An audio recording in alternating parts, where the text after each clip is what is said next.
Mganga mwenyewe yule miarusho afai kabisa. Mimba ndio hiyo inakuwa. Maisha yangu hayaeleweki, vurugu. Yaani naona kama naganda.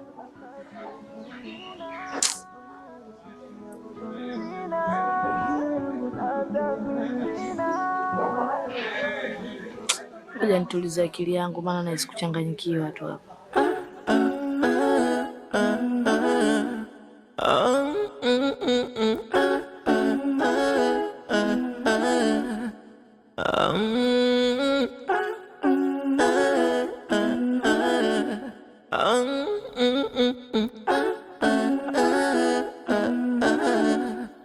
Usipofunzwa na wazazi, dunia itakufunza. Oh, nalia, labda mimi sina bahati, mimi sina. Jazila! Jazila! Wa Jazila!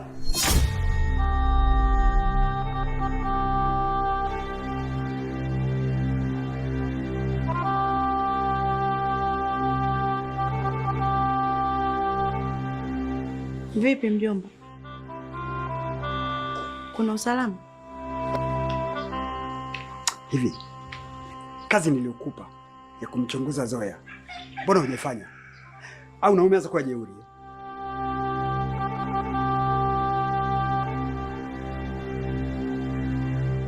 Vipi? Mbona nakuuliza umenyamaza?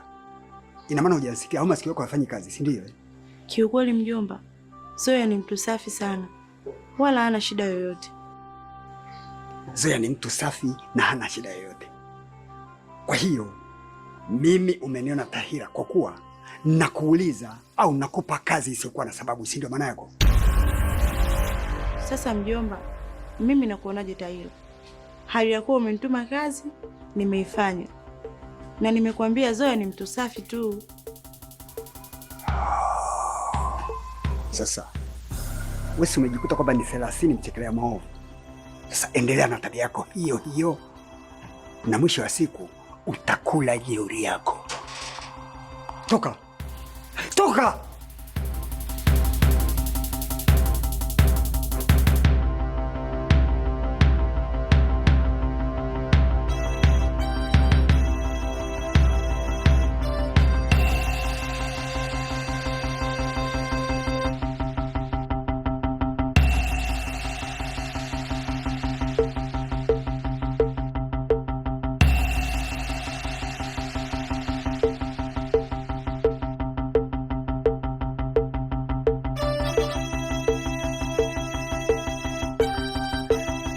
Wewe umeingia ndani saa ngapi? Na wakati muda wote nilikuwa chumbani. Unanihoji au? Halafu sijui mjomba, sijui ni wewe, ila alikuwa ananiulizia kuhusiana na taarifa zako.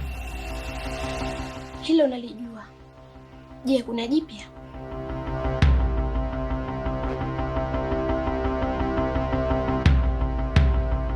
Humu ndani nikijichanganya kidogo tu nimeatimba. Kwa hiyo inabidi niwe makini sana.